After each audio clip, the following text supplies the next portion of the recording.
Hey, what's up, everybody? Welcome to Strategic Moves, where we dive into strategies that shape in our community. I'm your host, Kenn Dowell, and today we're honored to have Dr. Warren G. Morgan, CEO of Cleveland Metropolitan Schools. He's going to join us in a discussion today about transformative incentives underway in Cleveland public school systems today. Dr. Morgan leads CMSD. That's what we're going to call Cleveland Public Schools for everybody. We're going to refer to it as CMSD. CMSD oversees 40,000 students with over 6,500 staff members. Appointed by Mayor Justin Bibb in 23, he's taken on steering one of Ohio's largest school systems towards excellence, equality, and stability. His extensive background includes roles as Chief Academic Officer for Indianapolis Public Schools, a high school principal in Chicago. Joe Jackson, you remember that movie? Principal in Chicago, executive director and teacher. He was an executive director for Teachers Teach America in St. Louis and a science teacher recognized for Outstanding Teacher of the Year.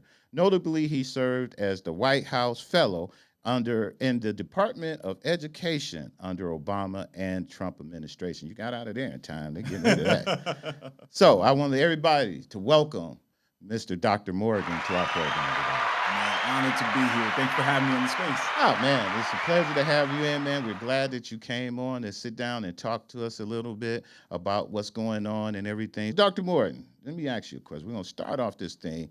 At what point of let me start it off this. Dr. Morgan, give us just your little background. I read a little bit about yourself, but I want to just tell us how you made it here to Cleveland. Yeah, I'm honored to be here and glad to be doing the work. I mean, this is not my first stint here. I actually worked in the district before about a little over 10 years ago, and I was supervising some of our turnaround schools. When you think about East Tech, Glenville, I was one of the network supervisors over that region and district. But my background, I'm from the south suburbs of Chicago, so I was born and raised, did not want to be an educator growing up. Actually, I always wanted to teach, but my family told me very young, they were like, no, go on and do something different, go to college and major in something different, because they felt at the time teaching wasn't a very stable profession. Now, they feel completely different now. Where you are, you always end up where you're supposed to be. Was your thoughts to get into the administrative side? Because there's two sides to teaching, right? There's the people who go into it to say, hey, I really want to be a teacher, and then those who wants to actually run the system. Yeah, so how I got into it, and I've never been the type that said, this is exactly what I want to do. It always happens to be like just with work, and the connection was always just, what is the next way I can make impact? But in college, I was a psychology pre-med major. In my senior year of college, I was student body president. I went to Butler University. President Clinton and President George H.W. Bush, they came on campus. Okay. And they said, you should get involved in politics. And I was like, what does that mean? I didn't know what getting involved in politics or a career in politics meant. So right out of college, I worked for the Illinois Senate, and I was working on education policy. And that's when I first learned that education was funded differently based on where you lived. The quality of education was different based on zip codes, your background. And I was like, this is what I want to be involved in. Mm-hmm. And from there, I taught through a program, Teach for America. I taught in St. Louis, Missouri, teaching some of the most challenging schools. I taught high school science. Moved to Chicago, where I was the science department chair at Finger High School, a turnaround school. Became a high school principal on the west side of Chicago, where we turned that school moving it off of probation in the time that I was there. And so, yeah, all those different steps was just around where can I make impact. And so I've done work in policy on the education side, but also from the classroom to administration. And I feel blessed to be here. When I got the call that I should consider this role, I was like, wasn't sure if it was something that I would be interested in, but after a few calls and through a lot of prayer, I was like, okay, I'll put my hat in the ring, and I made it down to being the one. Why do you think the mayor hired you?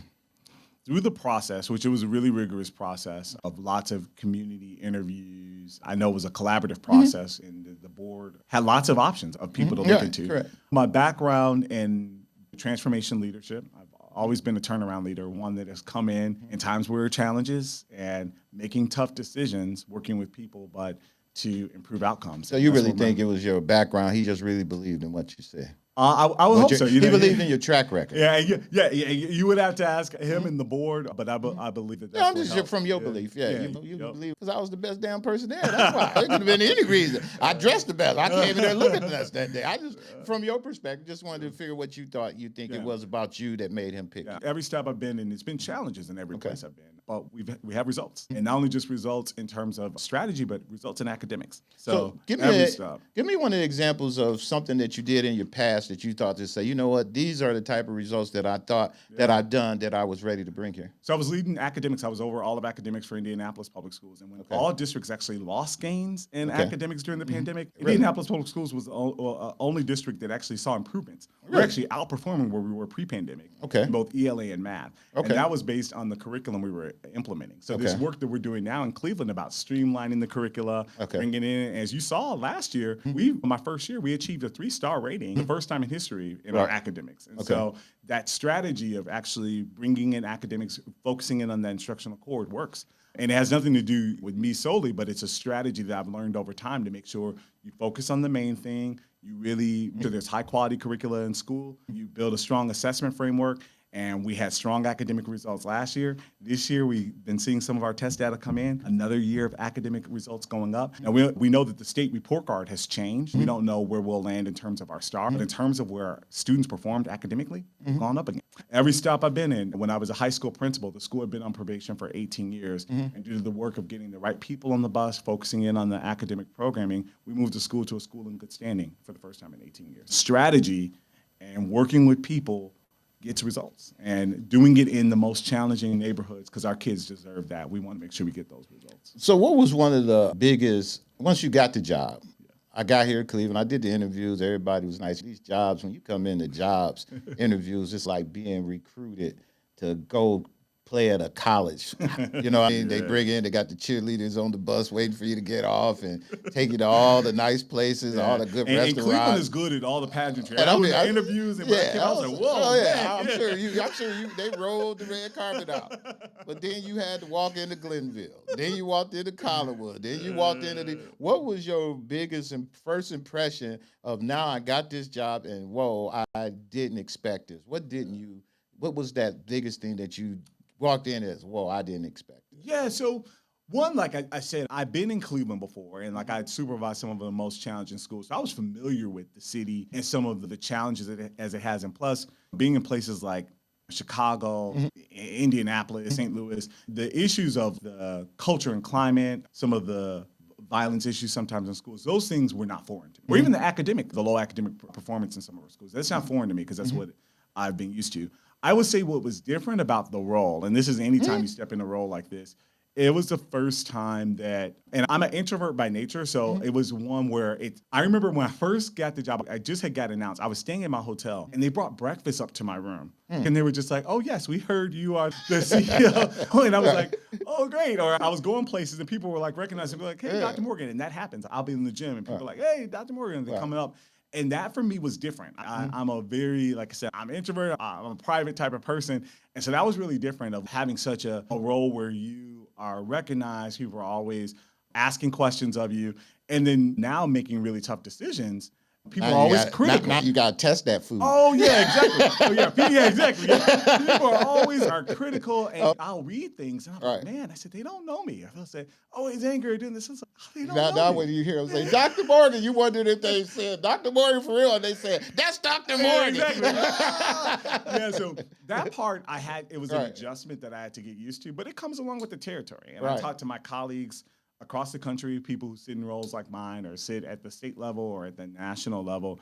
And it comes with the territory, but too much is given, much is required. And we continue to do the work. And so you just double down on that. So that was probably the thing that surprised me the most. And probably just the criticism, the scrutiny that comes along with the role. So a question that came out is, what's the point of algebra in our schools when we don't have enough students in it to really teach the advanced courses and some of the things that takes? They're saying that there's some schools with only one 8th grade class in it now in CMSD, and that can change. I know that's a challenge with you guys because of trying to staff up and keep the things that you need in order to provide. So the question is, Doctor, how do you build academic excellence when we're operating with little margins for adaptations for what we got going. You can go from 10 students to now 30, and now you don't have the capacity, the advanced classes or anything. How are you dealing with that, and how is CMSD going to be dealing that with the closing of some of the schools and just the downsizing?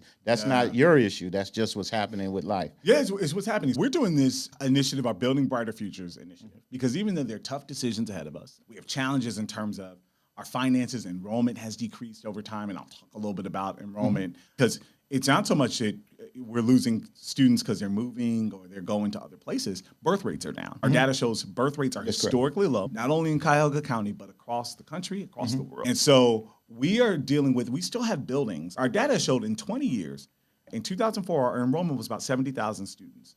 In 2024, it was about 34,000 students, not including our pre-K kids, but 34,000 students. So it's decreased over 50% in 20 years. Wow. And we almost have about the same amount of buildings as we had back then. The buildings that we had and the schools that we have, a lot of this was designed for the boomers. And when there was a thriving population and people moving into large cities, that's not the context we have right now. And so we need to 450 students. So that's in one of our pre-K 8 schools, 450 students at least. Currently, right now, only 9 of our 63 elementary schools have at least 450 students. Wow. I mean, so Out of how many schools total when you say that? Total. Before we had, and you say now we down to 9. Yeah, so before you say, what was it? So total, we're at about 102 Really? schools total. Yeah. Really? Yeah, exactly. Yeah. And now we're down to 9. 9 of 63 elementary schools. That's where I was trying. Oh, Yeah, so it's 6. 9 of 63 elementary schools Okay. have a healthy enrollment of about 450 or more. Wow. Okay. That means the other ones are really small. They're really small. Okay. Yeah, Now I'm of with our you. high schools, Okay. we have more than 27 high schools, but like of our standalone buildings, 27 high schools, a healthy enrollment in a high school is 500. Only 3 have 500 or more. Wow. That means we have really small schools. So when you ask how we do this, what you do is we're going to have to close buildings. We're going to have to consolidate programs. But the more students you have in a building, the more ability that you have to have more teachers in the building. You can have teachers pair up. You can also, when the teachers have their preps, you can offer elective courses that allow for more courses like the Algebra 1 in schools, like your band in school, like your foreign language in the elementary schools. So these are things we'll be able to do more. You're just going to get lean and mean. As you're getting lean, you can give kids more. No, that's what I'm saying. It's lean and mean. Exactly. Because we're getting rid of all the fat. Yep. Basically, Exactly. and we're going to downsize it down so we can offer more to the kids that we can. Exactly. But they may have to travel more. Exactly. Some of them may have to travel more because we also have concentrations of schools where they are, and then some may not. We're looking at some of the travel patterns and we're making these decisions. But I just had someone, and they came to visit to talk to a class about speech and debate. And they came to visit one of our high schools. I'm not going to say the one. And they went in and they were shocked to see that there were only 3 kids in that classroom. It's in that English class.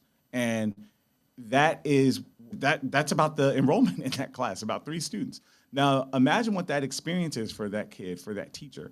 If we could actually have classes that were full, vibrant, and not over capacity. We're not talking about large class sizes, but 3. No, we need more than 3 kids in classes where we're able to offer them more and offer a robust experience. That's the work we're trying to work on. What you say to the people who feels that the current structure is setting kids up not for success but for survival? And I got something to say to that. And my kids all graduated from Heights, and they went there and that kind of thing.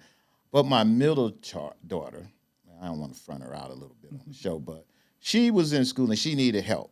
So she had extra help, IEPs, all the other stuff that she needed to move herself forward.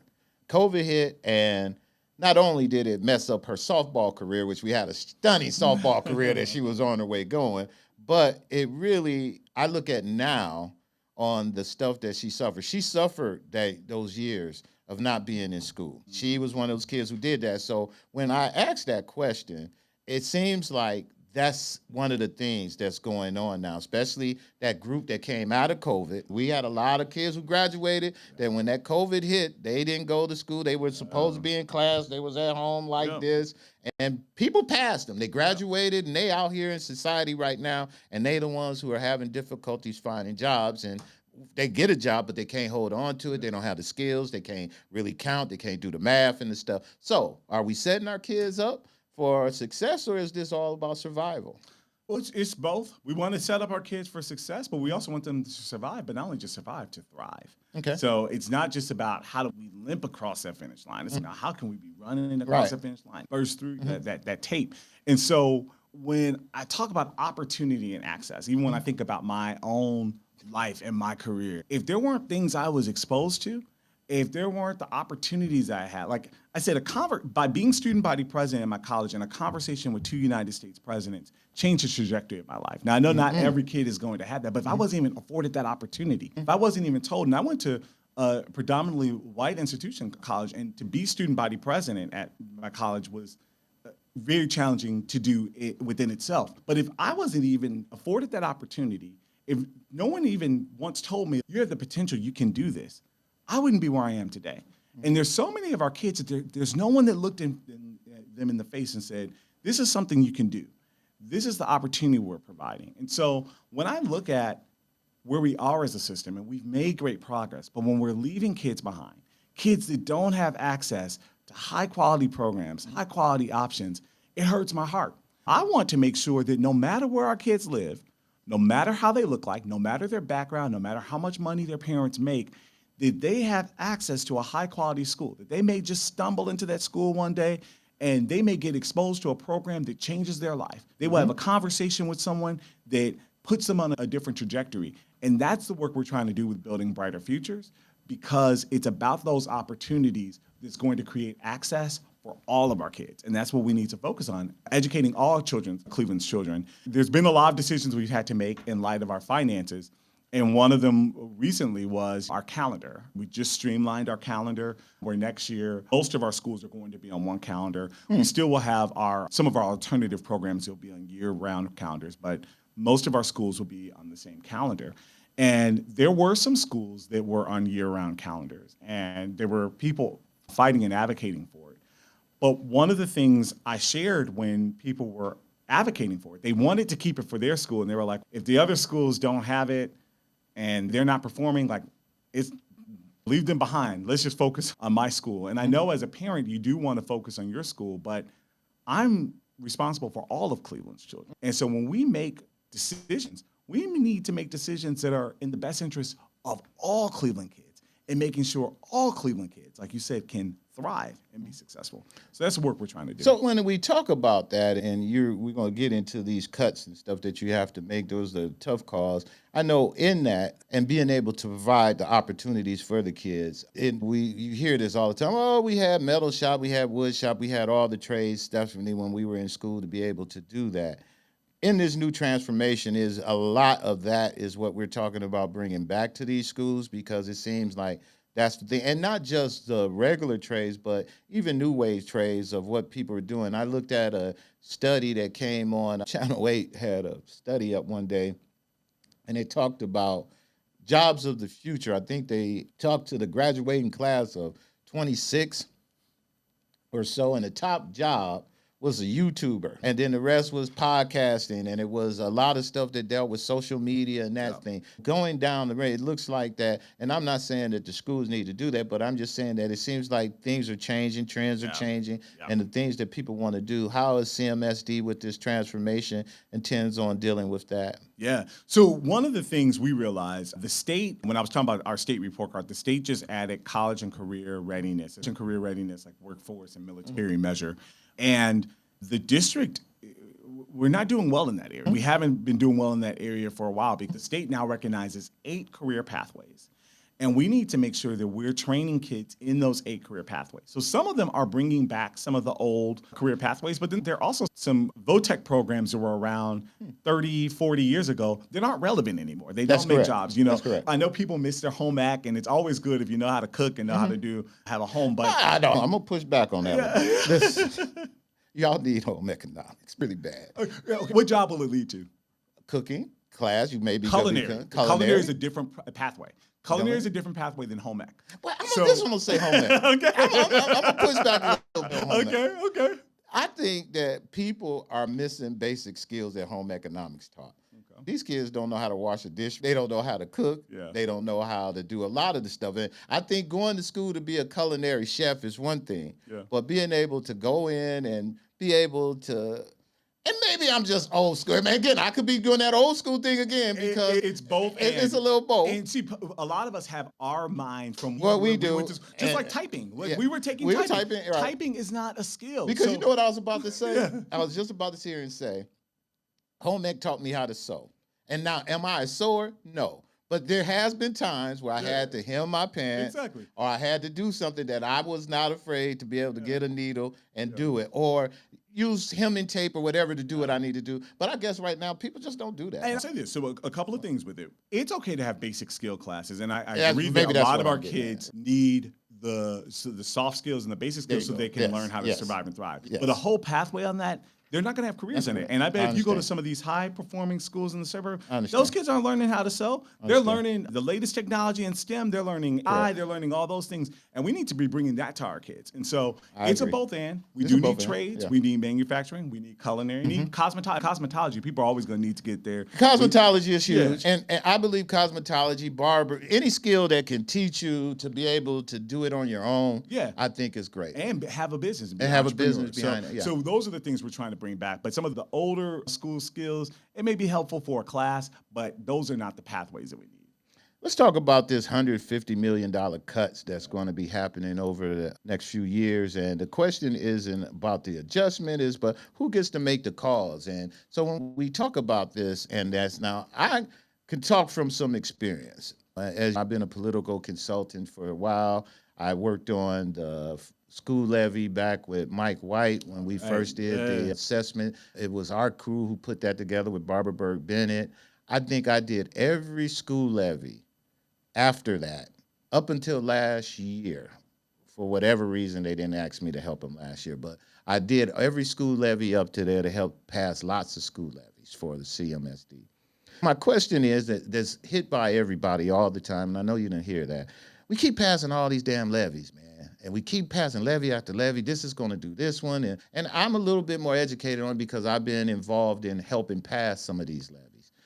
But why do the people feel as if it costs so much money for kids to go to CMSD versus going to private schools of that nature, and why it seems like we always asking for more and more money when you just admitted that the schools are closing and we're getting smaller? Yeah. Why do we keep needing so much money? Part of the reason why we're doing that is so that we can stabilize the district. What has been happening over time is we haven't been making some of the tough decisions that we need to make operationally. And if you keep the overhead costs the same, you're going to keep.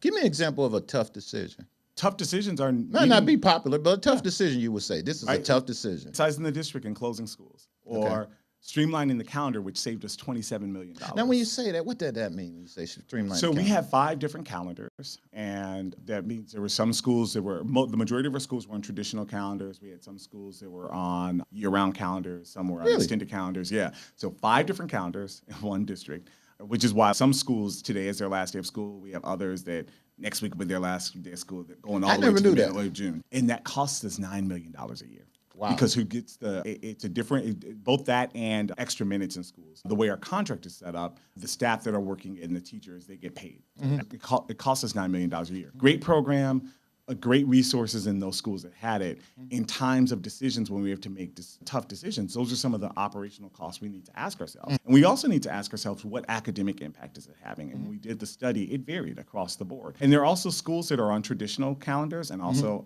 with traditional minutes that are thriving academically. And so we have to ask ourselves and make those tough decisions. They're not popular. That's why when you make those decisions, and I make the recommendation to the board, votes on it. So the board is the final decision maker.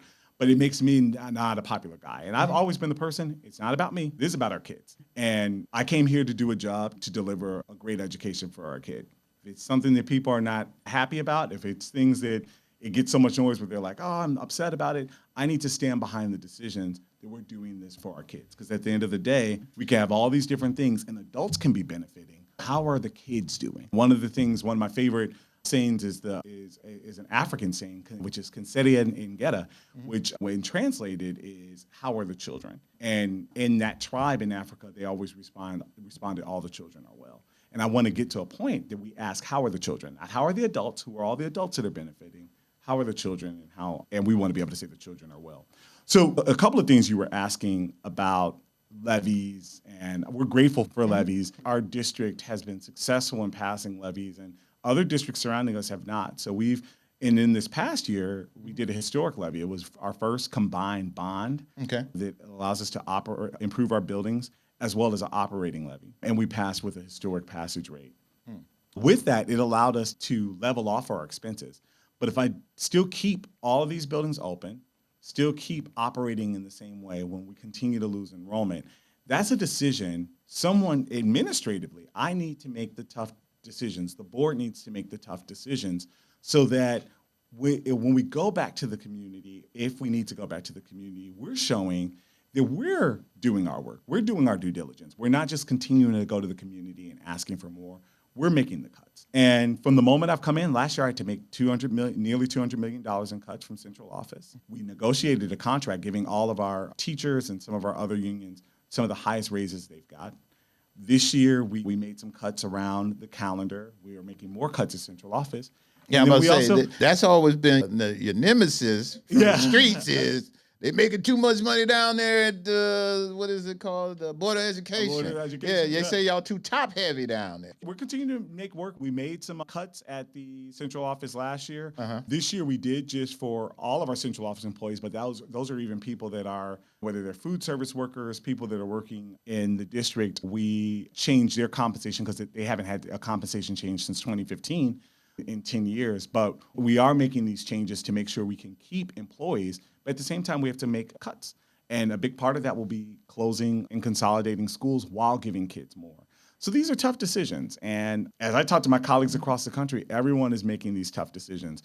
One last thing I'll say on the levy piece, structurally the way we're funded, by the state is heavy. You wonder why all districts are constantly asking for levies. The way public education is funded in the state of Ohio, it is heavily dependent on districts re-upping for levies every 4 years or so. That's why you see all districts going out for the ballots every once in a while, because as expenses go up and what it costs to educate a child, what it costs to pay staff, all that stuff goes up over time. But if our funding continues to go down and our things are happening at the state level, things are happening at the federal level where we're getting cut, we're going to continue to have a gap. So we need to, sometimes the levy gives us that boost. But what I want to be responsible for and what I want to continue to show the community, even when we're asking the community for that boost, I want them to be able to see, last year we made $200 million of cuts. This year we made $20 million of cuts. Next year we're proposing to make $30 million plus of cuts. We're doing our work. So it's not that we just are sitting back expecting people to say, gimme, gimme. We're making the tough decisions. So how come districts like Parma, who never passes the levy, it's like they never pass the levy, it's almost like a joke. They put a levy on, it never goes. But their schools and their kids seem to be academically progressing and doing more. So they seem to be doing better with less. How do you balance that? And I would imagine circumstances has a lot, but let me hear it from you.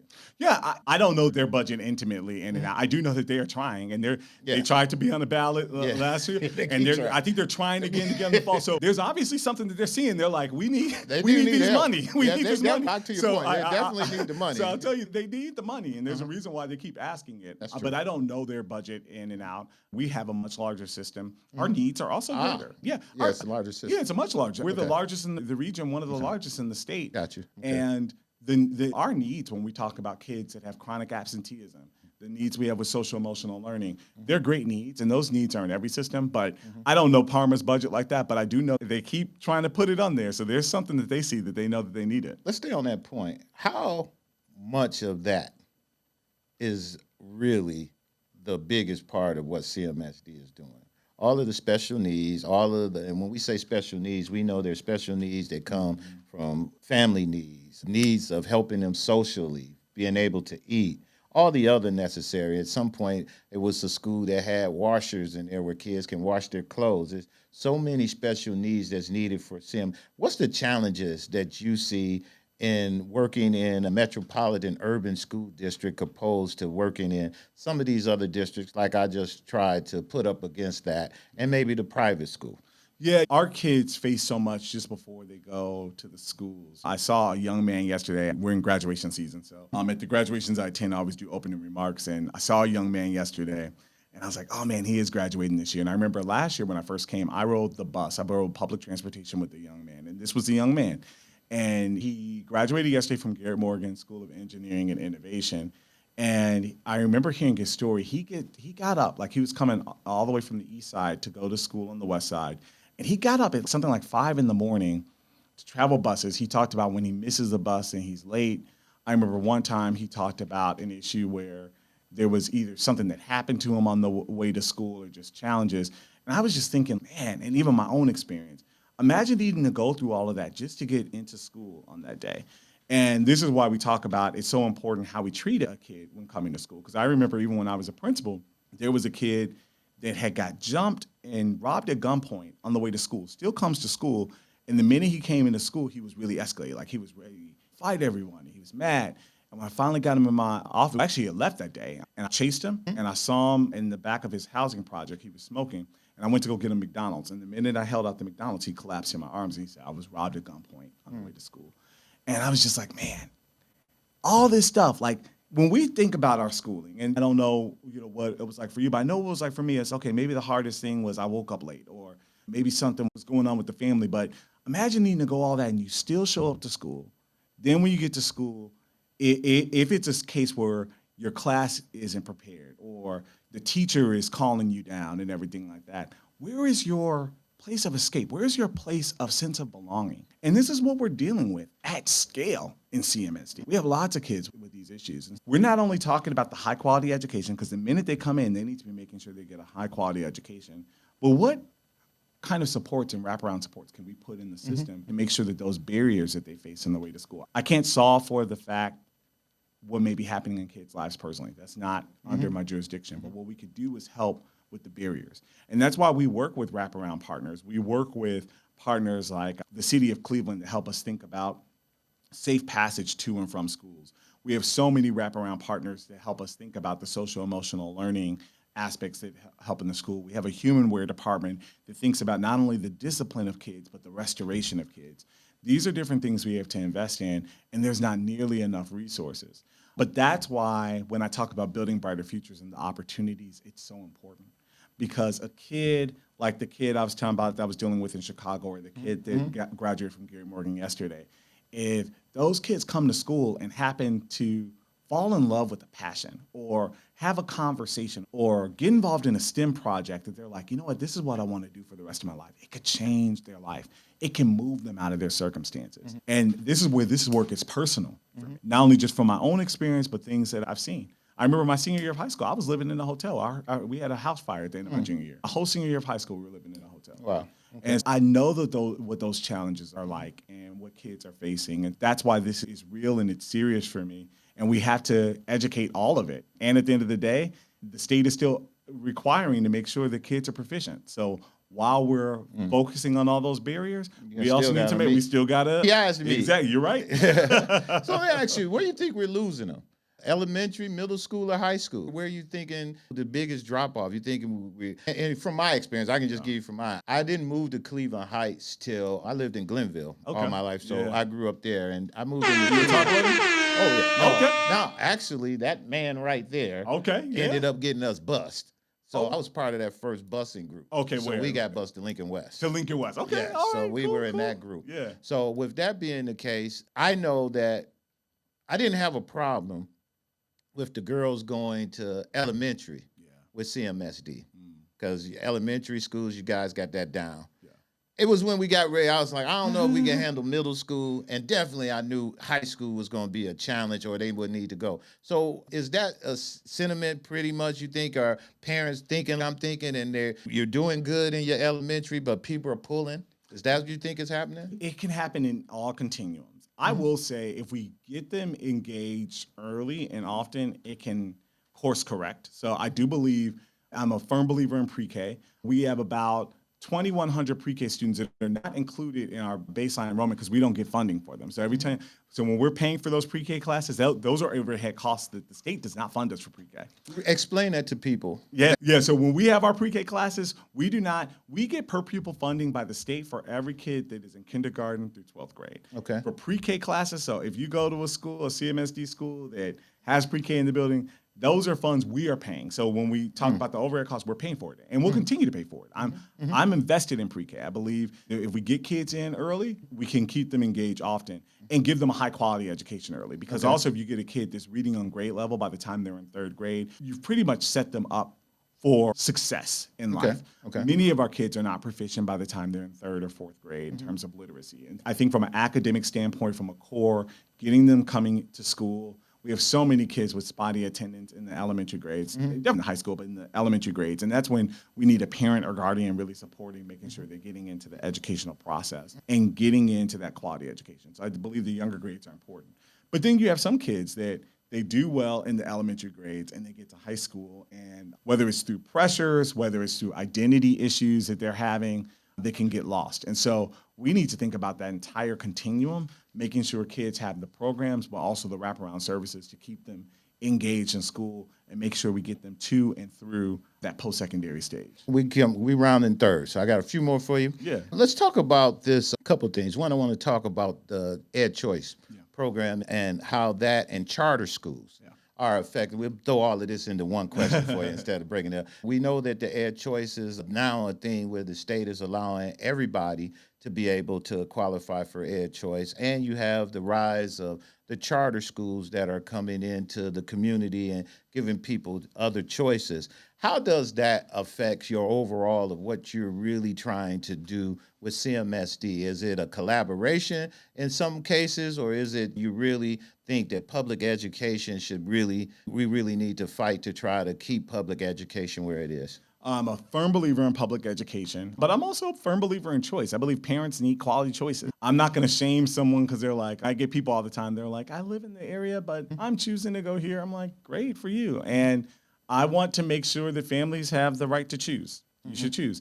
I just want to make sure our district is competitive. I want to make sure we could be in that strong choice. So when I'm talking to a family and they're looking at options, I'm like, yep, you can look at that option, whether it's a charter, whether it's a private, but I want to tell you why CMSD is great. And CMSD needs to be able to compete with that. So you want to make them come up to speed. Exactly, yeah. Right. So it's so we can be competitive with that. Now, I will say our data is showing us that we're not losing a lot of kids to charters and private schools. Really? No. Yep.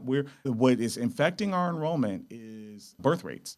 We ain't having no babies. Exactly. Yep. Which in one way that's a good thing. Right. Teen pregnancy is down, all Right. those different things. But in terms of the teen pregnancy, but in terms of just people having babies, you're getting a lot of young professionals moving into the city, and people are either having kids a lot later or not having kids at all. And so even if you're attracting more adults to the city, we're not getting that gain on the school side.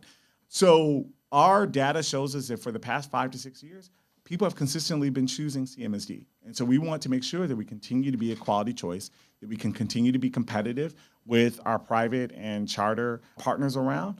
And when it comes to high schools, we have some of the best high schools, not only in the region, but in the state and some in the country. Like when you think about our John Hayes 5-star schools, these are great quality schools. Kids are going to Ivy Leagues, getting full ride scholarships. We have some really great options right here in CMSD, and we just need to make sure that's promoted. And we also need to make sure that if you don't happen to go to that John Hay, or if you don't happen to go to the campus internationals on the elementary side, that you have a quality school right in your neighborhood and you can still get that same programming. And so that's what we're working through, building Brighter Futures. One other thing I'll share that I didn't share when we were on the state funding side, because people also ask about the sense of urgency, and you were asking about Parma. One of the sense of urgencies to make sure we level out our budget is that we have to produce to the state a 5-year forecast twice a year. Okay. You need to be in the black for that year and for the black 2 years out. Whenever you're showing that you will have a deficit, you are in fiscal watch with the state. And after so many times, the state could take you over. And in a time where people question whether public education's under attack, whether it's in the state or at the federal level, we don't want CMSD to be on that list. So when I'm making these tough decisions to make sure we're in the black, which we are currently in the black, and the cuts we're going to continue to make are going to keep us in the black, CMSD won't have to be on the list. Now, if they want to come and other questions that they may have or different policies that they have, we will address those when they come. But when it comes to our finances, CMSD won't be on the list. I think the issue that most people have I think everybody who understands the schools got to close. If you live in the neighborhoods, they already closed for the most part. And so what we're talking about is really doing it in a real way to be able to do what you have to do. I think that's not the issue. I think what you face is that tradition everybody. I done been to them graduations, and Yeah. I thought it was just a Cleveland thing, but it's For high school. everybody It's thing. high Yeah. school, Yeah. and I think it's the biggest thing that everybody their accomplishment. And with that being the case, people are proud of that. So Yeah. I think when they hear that their school is getting closed, I think it just hits them in that regard. Yeah. And then you got the others who are just really just, hey, financially we're closing, but they still asking for money. And I think that narrative of getting it out there to balance, I think anybody with any God given sense will understand that's what it is. Yeah. So I think that's our challenge. I got school board versus an elected school board versus a appointed. What's your thoughts on that? And what's the pros and the cons? They're different types of systems. We happen to be an appointed one. I love our governance structure. I love working with our board. Our board chair, Sarah Ellicott, is amazing. And we just have a great board altogether. And it's a good mix now. You done worked for both sides before? I've worked for both sides. Now, this is my first time being CEO, superintendent. So having an appointed side, but I worked in Chicago Public Schools. Chicago was appointed. Now it's moving now it's moving to elected. But Okay. yeah, Chicago for years have been appointed CEO by the mayor and appointed board. And both work. There's no right or wrong way. Just like with any strategy, you can look at any strategy, you can look at any decision that we're making now, and you can see the pros and cons to it. Strategy must be behind every decision, and there must be a rationale why you're doing what you're doing. And I will say, in our structure, what is good about an appointed system is when there are so many different challenges, especially in the community. Sometimes when it's an appointed one, and our board, they're one that they read every email from the community, everything that it comes from them. They ask me the tough questions. So we have a lot of tough conversations behind the board before we get in front of a board meeting. But what it removes is the barrier. If there are people that have to worry about getting elected, it removes that barrier. And it's okay, I'm making this decision, either what's in the best interest of kids, or I'm making this decision based on what I truly believe. Versus sometimes when you have elections, you have politicians, our board members are politicians, but you have people that are also concerned about their next election. And that also sometimes I guess it'll go the factors into same it. way. If you're working for the mayor, you'll be worried if I'm gonna get appointed if I don't do what he wants to do. It's the same thing. And like you said, it's pro and con to There's both. pros and cons. And so the reason why I get to that is that I believe I believe there's to both sides. To one, I think there's some activism in the fact that if you do run for the seat, you do galvanize the community. People get to know, hey, you're running for school board. Kenn Dowell is on the school board. He's one of our members. We know that. I believe that's some activism that gives more people involved in the process. I think is that. I like the fact of, like you say, it takes out the worry portion of it. To the mayor's point of having a mayor appointed to it, when it originally started in Cleveland, Mike White was the person who spearheaded that. And I think people had the confidence that Mike White was the mayor to lead the schools, which he took that by the horns, and he basically did the schools thing. That was his thing. He was known for doing that. Mayor Jackson, not so known. I think the biggest thing that can help you in being successful, that you have an advantage, is that you have a young mayor. Justin almost looked like he just graduated from there not too long himself. And he's more relatable to what the students can see, look, and may want to be. You made the comment that you said that it was a time where you listened to those people who came to college who said those things to you about politics.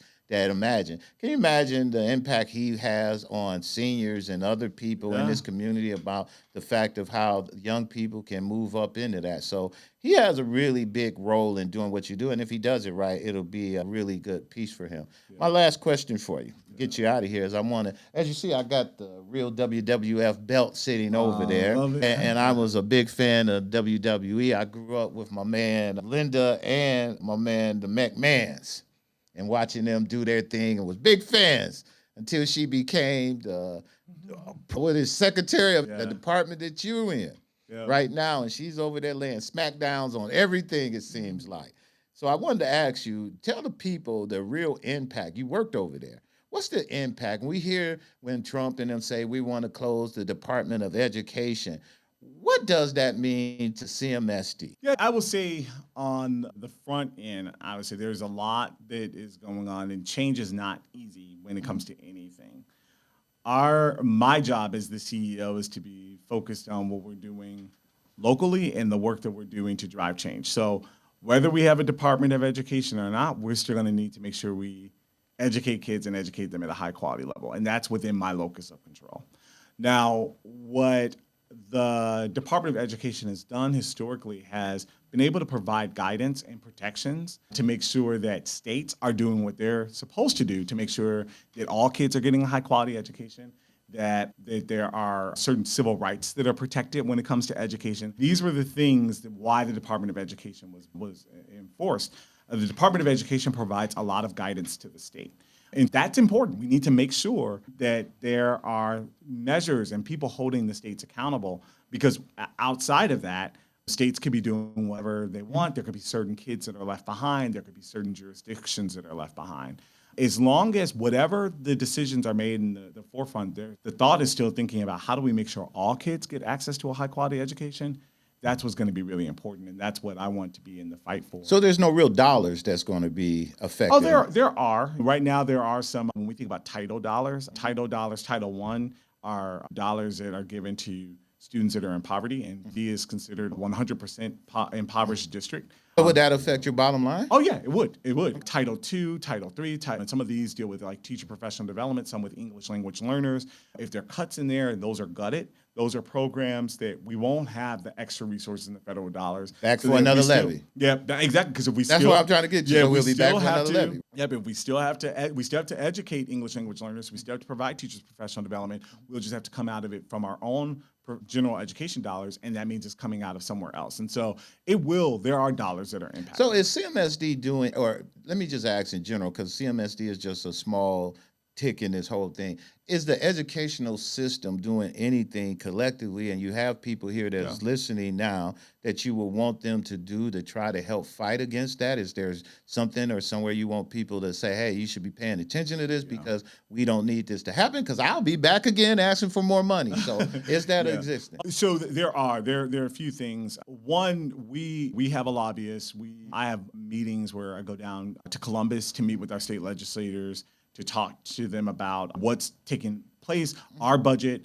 I will say the state has been very happy to see the progress we're making in terms of the cuts, because for years, our bottom line, we were continuing to just get more and more. They are happy to see that we're making those tough decisions, but at the same time, we're talking about where these future cuts, how will impact the education we're giving our kids. So we have people that are advocating for us on that. Our union president, Shiro Brinsky, and I, we go down and we work on advocating for certain issues. I was just in D.C. last week meeting with several other state chiefs, some from Colorado, Florida, Chicago, advocating at a federal level to see what we can do. So I'm keeping my ear to the ground, and that's work that I do. What I would say from the public perspective, one, stay abreast of the issues that are going on. Two, I will say there's a lot of noise and panic at this time. And so even as we're staying close to what's happening, I would say as much as possible not panicking, because sometimes the noise is meant to cause distraction and panicking, but rally and advocate. Let's get to action. Let's not panic, but let's get into action, organize in terms of the work that we can do. And that's the best that we can be doing in this time. I have been there. What's been, I would say, promising is at the state level, some of the proposed cuts have been minimal to CMSD so far. So that's been good. And some of the measures at the federal level have not gone through yet. We're grateful now that they have not, but that's where we're advocating. We have great lobbyists that are trying to put some of those restrictions in place, and we're keeping our ear to the ground. Hey, so if anything we need to do or keep the public abreast, just let me know. We'll put that out there, because that's I think is the best way to do it. And to be honest with you, I'll give you my strategic tip. I think that's an excellent way for you to go through the community to sell your transformation plan, because that is what's going to affect, and that's what people really understand. And so that will be a good place where you can blame all of this on them. Right. So, hey, man, I want to thank you for coming on to our program, man. As we do, we close our program. We give you an opportunity to look right there in the camera. You get to tell the people what you want to say. Tell them how they can get involved or in touch with the CMSD, if that's a way, or anything you want to tell parents or whatnot. That camera is all yours. Take your time. I'm grateful for the space. Thank you for having me on, Kenn. And I'm grateful to be here in the Cleveland community. I feel blessed and honored And it's a privilege every day that I get a chance to lead the Cleveland school system in this wonderful city. We have a beautiful city. We have great kids with great potentials. This Building Brighter Futures program that we're launching is work to make sure all kids have a quality education.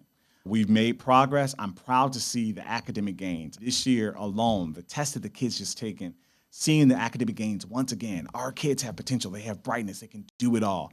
But we, as the adults, we have an obligation to make sure we provide them the high quality education they need and deserve. So please check out our Building Brighter Futures campaign. We've done some community meetings in the spring. We're going to be doing more in the fall. You can Google Building Brighter Futures, Cleveland Metropolitan School District. We have a whole page on Building Brighter Futures where you can learn more, but learn about the initiatives, come out and talk with us, but know that this is about making sure all kids have access to a high quality education, because our kids can and will achieve at high levels. And I thank you for giving me this space and time, and I look forward to continuing to work with you.